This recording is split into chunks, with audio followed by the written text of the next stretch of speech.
Michelle Hatmaker tomorrow evening? And I said, yes, I am. She said, well, you do realize that she's running against Mark Henry, and this could be very damaging to your business, and if you don't believe me, you might want to ask Sudie's how they did when they hosted an event like this. And I said, I really don't understand. I might need to get some more details. I was a little concerned about this being damaging to my business. She goes, well, I have no problem writing some letters and letting people know that you're supporting Michelle Hatmaker, and the women of the Clear Lake Republicans group, we supported the arms room, and we would not continue to support you if you do this.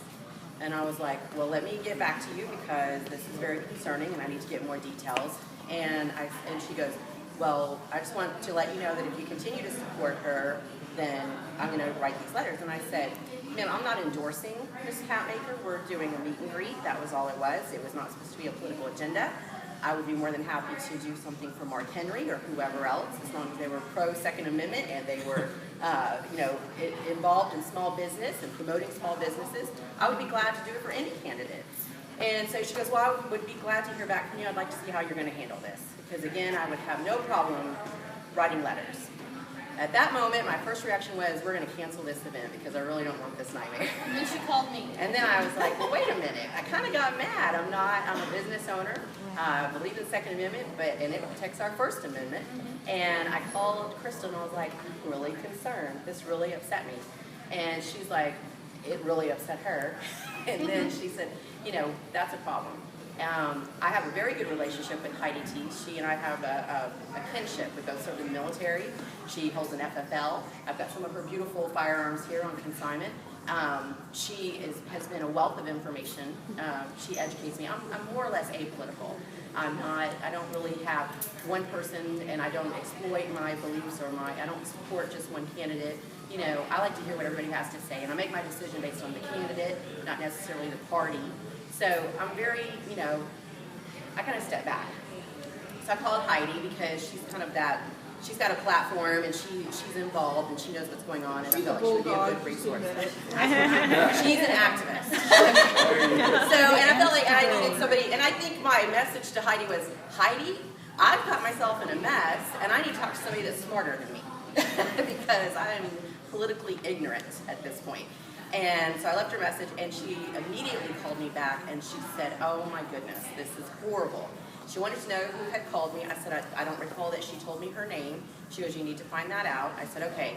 So we went back, and we looked through the incoming calls, and the person's name came up, and it was Roxanne, and Lewis was her last name. And so I called Roxanne Lewis back, and I just wanted to let her know that I was very, very concerned about this, and I just wanted to talk to her and maybe get more details. I don't want to assume or presume that I misunderstood what she might have to say. She did not call me back. So the more I thought about it, I don't take ultimatums well. The arms room is open to everybody. I don't discriminate against your beliefs or your political parties or anything else. As long as you believe in the Second Amendment and you love the shooting sports and you're about small business and promoting the small business, that's what this was about for me. So here we are. And it has exploded.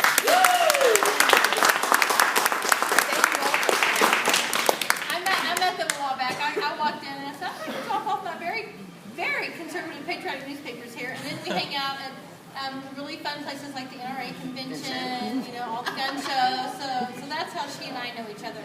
So when Michelle said that she had met Brandy, I thought, what a perfect fit. And it's halfway between Galveston and League City. It was just a perfect fit. And I really appreciate you still doing it, even though you went through that grief. I'm sorry about that. No problem. Well, I'm glad I did it. Okay, thank you. Thank you. All right, and now we want to hear from the woman of the hour, and Frank Ball will take that, and he'll continue to. Thanks, Frank. Heidi. What? Come on, Heidi. Come on, Heidi. All right. Thank you. I want to say thank you for standing up for small business. Oh, well. Thank you for realizing that the bigger picture here is not about the Michelle Hatmaker campaign. This is an issue that goes much deeper. I'm a small business owner, and I know how I would have been affected if someone had called me and made a threat like that as well.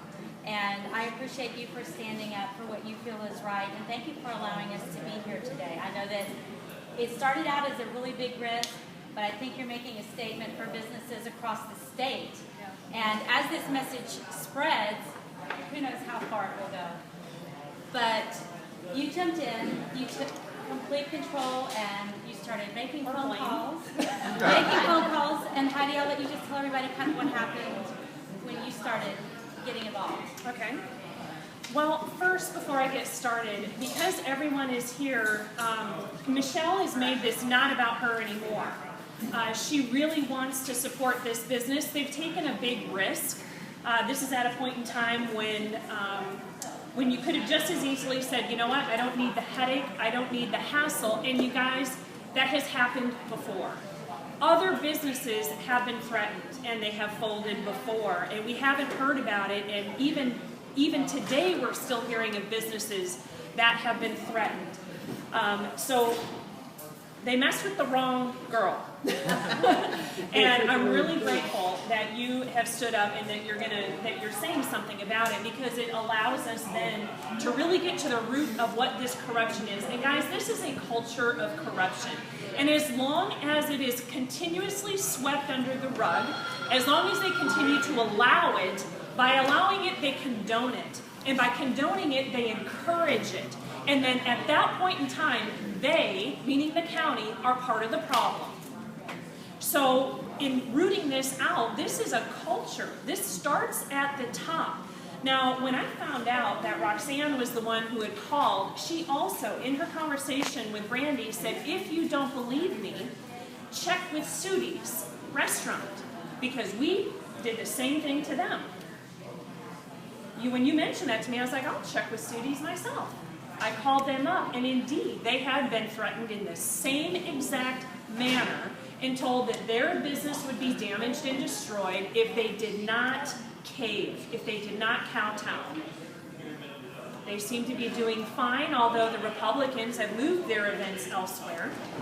But I encourage you to also go in there, have a dinner, and just say thank you to him too, because he started to make phone calls as well. I called everybody. I did the proper chain of command actions. I called my mayor, the mayor of League City. I called my county commissioner, who sits on this county court and whose employee this is. I did everything the way it's supposed to be done, encouraging action. Because it does not matter when you know something if you don't do something about it. I was disappointed to hear. I was told that we can't do anything about this until after the election. Go figure. Roxanne Lewis was still Well, why? There is right and there is wrong. It doesn't have a timeline. Do something. Well, the headlines won't look good. No, they won't. The headlines won't look good for the county. In fact, it might impact other deals going on. I said, really? I said, so now we're making a political decision on something. I said, how about you do the right thing and let the chips fall where they may? Just do the right thing for once. I said, and I told this person in the county, I said, reform is hard. It hurts. But in order to do the right thing, that's usually going to be the harder thing to do. So how about you get to it? I was really disappointed to hear that there was going to be a political reason.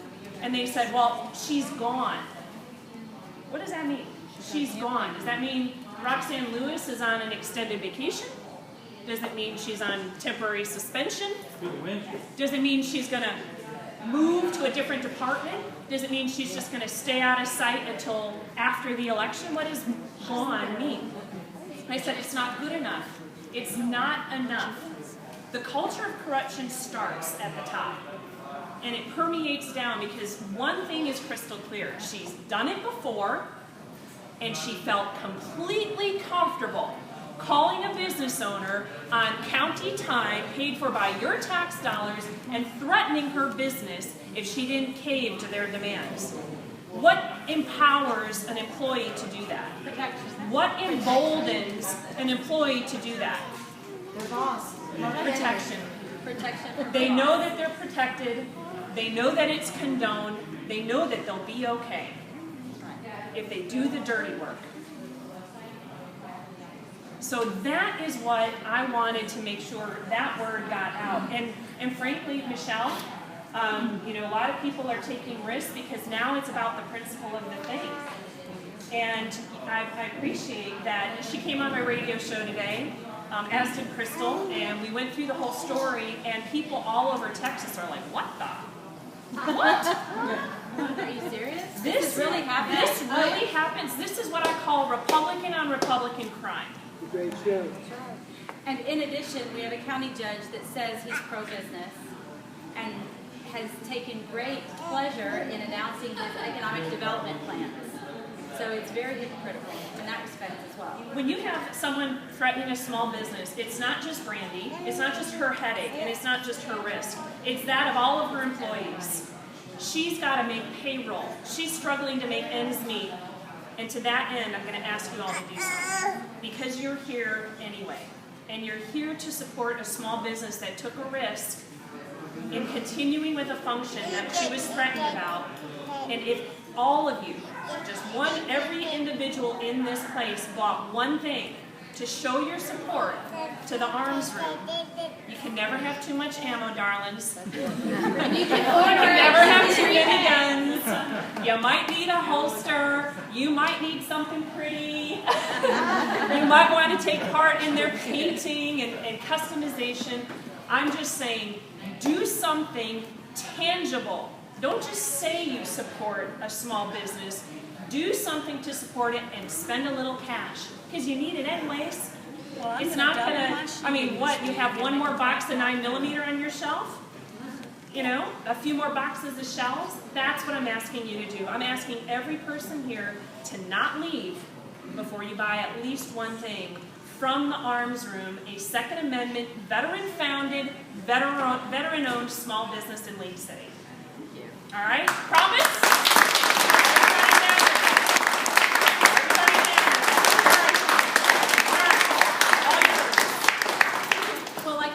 This isn't about me. It did start out to be a meet and greet, and I did want to make myself available to the community.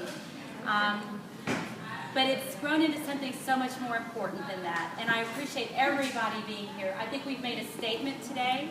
I think we've not only made a statement to support small business, we've made a statement to the fact that we want to eliminate the corruption within our county government, and we've made a statement that we believe in small business, we're going to support it, and we'll do whatever it takes to bring that message across the state and beyond, actually.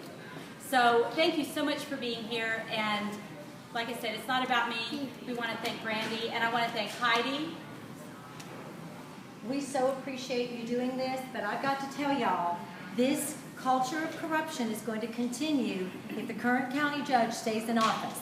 So you need to go out and vote. You need to Facebook your friends. You need to text everybody on your cell phone and get them out to vote. Tomorrow's the last day of early voting, and Election Day is Tuesday. This is critically important.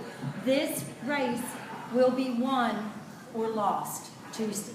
This is so very important, so please vote for Michelle. Get out and vote. That's Michelle, correct. I'm going to throw something to the arms room. My wife and I personally bought 4 weapons here. I came in a little late, but they have a great gunsmith. I hadn't heard anybody say anything about it, and I've had 2 weapons worked on here, and their gunsmith is awesome. So, and I'll continue to do business here. Thank you.